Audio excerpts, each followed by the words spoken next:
নমস্কার। গুরু কৃপাই কেবলম। জ্যোতিষে মঙ্গল গ্রহ, আজকে মঙ্গল গ্রহ নিয়ে একটু আলোচনা করছি। ভারতীয় জ্যোতিষ শাস্ত্রে অনুযায়ী সৌরমণ্ডলের নবগ্রহের মধ্যে আমাদের যে 9টা গ্রহ আছে তার মধ্যে মঙ্গল একটি পাপী গ্রহ। এটা মাথায় রাখবে। কুরো এবং পাপী গ্রহ। বলের দৃষ্টিকোণ দ্বারা সূর্য থেকে ষষ্ঠ গ্রহ। হ্যাঁ, আমাদের সূর্য থেকে ষষ্ঠ গ্রহ হচ্ছে আমাদের মঙ্গল গ্রহ। এর থেকে নির্বল গ্রহ হলো মাত্র শনি। নির্বল গ্রহ হলো মাত্র শনি। মঙ্গল একটি সোজা এবং সত্য বলার গ্রহ। আমি এই মঙ্গল গ্রহের তার চরিত্র বিস্তারিত আলোচনা করছি ছোট করে। আপনাদের মূল্যবান সময় বেশিক্ষণ নষ্ট করব না। ছোট্ট করে এই ভিডিওর মাধ্যমে আপনাদের এই মঙ্গল গ্রহ নিয়েই আলোচনা করছি। মঙ্গল গ্রহ হলো একটি সোজা এবং সত্য বলার গ্রহ। এটি এক পুরুষ গ্রহ। মঙ্গল গ্রহ হলো একটা পুরুষ গ্রহ এবং এর রং রক্তের মতো লাল। এটি দক্ষিণ দিশার স্বামী পিত্ত প্রকৃতি। এই গ্রহটি অগ্নিতত্ত্ব প্রধান। এর প্রভাব শরীরের নাভির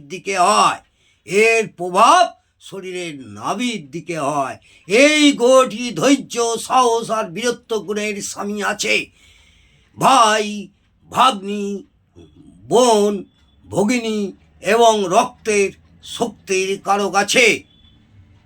এটি অনৈতিক প্রেমের প্রতিনিধিত্ব করে এবং পুলিশ, সেনা ও কারাগার ও দেখে। এটা মাথায় রাখবে। মঙ্গল মেষ ও বৃশ্চিক রাশির স্বামী বা অধিপতি গ্রহ। মঙ্গল গ্রহ হচ্ছে মেষ। ন্যাচারাল অ্যাক্টে প্রথম রাশি হচ্ছে মেষ আর অষ্টম রাশি হচ্ছে বৃশ্চিক। এই মেষ আর বৃশ্চিক রাশির স্বামী বা অধিপতি গ্রহ হচ্ছে মঙ্গল। মঙ্গল গ্রহ একটি রাশিতে প্রায় 1.5 মাস থাকে, অর্থাৎ 45 ডেজ, 45 দিন। এই মকর রাশিতে উচ্চস্থ হয়। এই মঙ্গল মকর রাশিতে উচ্চস্থ হয় এবং কর্কট রাশিতে নিচস্থ হয়। এই গ্রহ মিত্র গ্রহ হলো, এই মঙ্গল গ্রহের মিত্র গ্রহ, বন্ধু গ্রহ আর কি, রবি, চন্দ্র এবং বৃহস্পতি। মঙ্গল গ্রহকে অঙ্ক জ্যোতিষে 9 নম্বর সংখ্যা প্রদান করা হয়, অর্থাৎ সংখ্যাতত্ত্ব বিচারে 9 নম্বর সংখ্যা প্রদান করা হয়। মঙ্গল গ্রহ একটি কুরো গ্রহ। এর যোগে শুভ হয় এবং অশুভ হয়। এটা মাথায় রাখবে। শুভ হয়, অশুভ হয়। এটা জন্ম ছক দ্বারা বোঝা যায় যে এই গ্রহটি কোথায় এবং কী ধরনের কোন রাশিতে আছে। জন্ম ছক বিচার ছাড়া বোঝা যাবে না। কোনো অভিজ্ঞ জ্যোতিষ এইটা বলতে পারবে মঙ্গল গ্রহটা নিচস্থ না উচ্চস্থ না স্বক্ষেত্র বা মূল ত্রিকোণ ক্ষেত্র। এটা জন্মছক বিচার করে বোঝা যাবে। মঙ্গলের প্রতিকূল দশাকে জাতককে অনেক রকম কষ্ট ভোগ করতে হয়। মঙ্গলের প্রতিকূল দশাতে জাতককে অনেক কষ্ট ভোগ করতে হয়। এই কষ্ট অকারণ হঠাৎ এই কষ্ট পাওয়া যায়। মঙ্গলের অশুভ প্রভাব দ্বারা জাতকের শরীর, সম্পত্তি, সন্তান, শান্তি ইত্যাদি নষ্ট করতেও দেখা দেয় বা নষ্ট করে দেয়।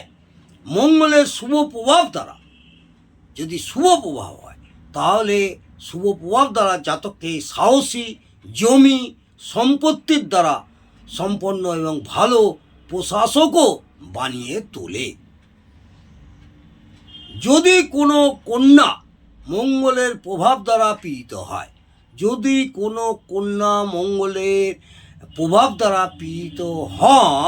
তার স্বামী সারা জীবন সুখ শান্তি পায় না। সে সব সময় মানসিক টেনশন, দুর্ঘটনা, বদনামের যোগ ভোগ করতে হয়। সেই কন্যা জাতিকা বিধবাও হয়ে যেতে পারে বা বিধবা হয়। স্বামীকে যৌন দুর্বলতা বা বিবাহের পর আর্থিক, মানসিক এবং কলহ ইত্যাদি দাম্পত্য জীবনকে নষ্ট করে দেয়। যৌন সম্বলিত বা দুর্বলতা বা বিবাহিত জীবনে বা আর্থিক, মানসিক এবং কলহ ইত্যাদি দাম্পত্য জীবনকে নষ্ট করে দেয়। আর যদি এই পরিস্থিতি কোনো জাতকের জন্মছকে হয়, কোনো জাতকের জন্মছকে হয়, সে মানসিক টেনশন, দুর্ভাগ্যর দ্বারা প্রসিত হয় এবং তার স্ত্রীর উপর ও ব্যাপকভাবে খুব খারাপ প্রভাব পড়ে। এটা মাথায় রাখবে। জ্যোতিষে অর্থাৎ জ্যোতিষে এমন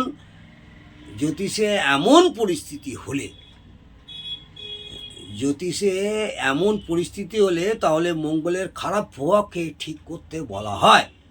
অর্থাৎ জ্যোতিষ যারা আছেন বা জ্যোতিষশাস্ত্র নিয়ে পড়াশোনা করছেন বা জ্যোতিষ শিখছেন, তাদের আর অবশ্যই এটা মনে রাখতে হবে, তাদের এটা বিচার করে কোনো জাতক জাতিকা দেখে নিয়ে সেটা আপনারা জাতক জাতিকাদের বলতে সুবিধা হবে। এমন পরিস্থিতি হলে মঙ্গলের খারাপ প্রভাবকে ঠিক করতে বলা হয়। মঙ্গলের অশুভ হলে কি করবেন?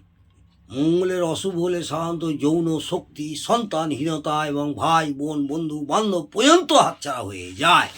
এটা মাথায় রাখবেন। কিন্তু জ্যোতিষ দ্বারাই বোঝা যায় এই মঙ্গল গ্রহ জন্মছকে কোথায় আছে এবং তার কী কী প্রভাব জাতক জাতিকার জীবনের উপরে পড়বে বা পড়তে পারে। সেইটা জ্যোতিষ ভাইদের বিচার করে জাতক জাতিকাদের বলতে হবে। আগামী দিনে আমি এই মঙ্গলের বিস্তারিত আলোচনা করব।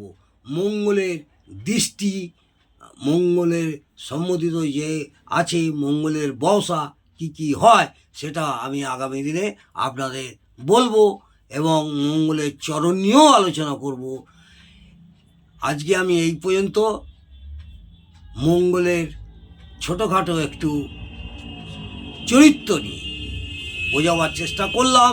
যদি ভালো লাগে অবশ্যই কমেন্টে একটু জানাবেন এবং একটু লাইক করে উৎসাহিত করবেন। জয় মা তারা।